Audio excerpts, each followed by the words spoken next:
Monsieur Vandel, vous êtes le maire de Bois d'Amont. Combien d'habitants à Bois d'Amont? Bois d'Amont est une commune de 1400 habitants. Aujourd'hui, elle est en pleine expansion. En 1962, au dernier recensement, il y avait 1158 habitants et aujourd'hui, nous en comptons plus de 1400. Vous faites beaucoup de ski à Bois d'Amont. Vous avez une célébrité nationale même. Bois d'Amont est un pays essentiellement de skieurs. Nous avons, depuis 1900, au début du ski, les Bois d'Amoniers sont voués à ce sport, et tout particulièrement le ski de fond.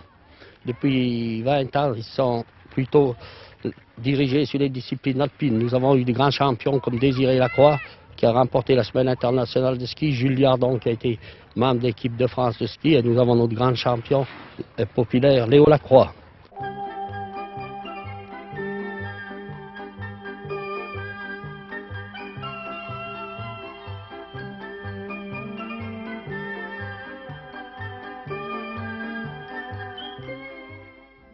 Daniel Lacroix, vous avez contribué dans une large mesure au succès de Léo Lacroix. Vous êtes son cousin d'ailleurs.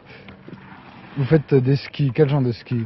Les skis que nous fabriquons et que nous avons mis au point avec Léo sont essentiellement des skis en bois mais à fibre de verre. C'est un ski plastique qui donne d'excellents résultats actuellement. C'est le ski qui évolue le plus actuellement, même par rapport au ski métallique.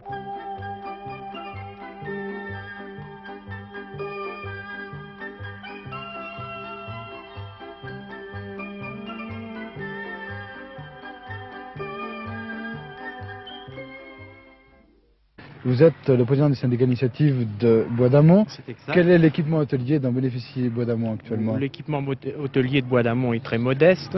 Nous comptons un hôtel, l'Hôtel de France, et une auberge qui est en voie d'équipement. Nous avons cependant une quinzaine de meublés qui sont répertoriés, ce qui nous permet d'accueillir des gens de toutes parts.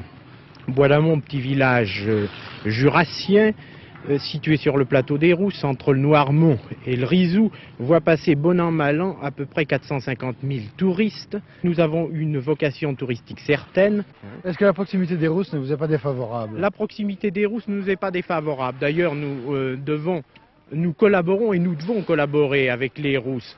Là, nous formons un ensemble au point de vue touristique qui va depuis les lacets de Sémoncel jusqu'à la dent de Vaulion qui se trouve en Suisse, et il n'y a pas lieu de faire de la concurrence soit avec les Rousses soit avec la vallée de Joux qui est également touristique, mais nous pouvons nous compléter et je crois que c'est le but vers lequel on doit tendre. Quels sont vos projets au point de vue équipement hôtelier ou installation sportive? Au point de vue équipement hôtelier, j'estime que l'équipement hôtelier est une affaire de capitaux privés.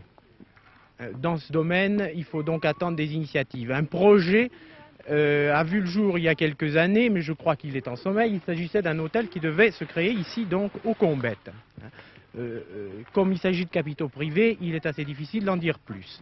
En ce qui concerne l'équipement sportif, la Régie départementale des sports d'hiver et du Jura avait un projet de téléski qui s'appelle le projet de téléski du Cré des Danses, où une piste olympique sera créée de plus de 2 km de long avec 500 mètres de dénivelé, ce qui mettra Bois d'Amont, c'est-à-dire tout le plateau des Rousses, à l'équivalence des stations alpines.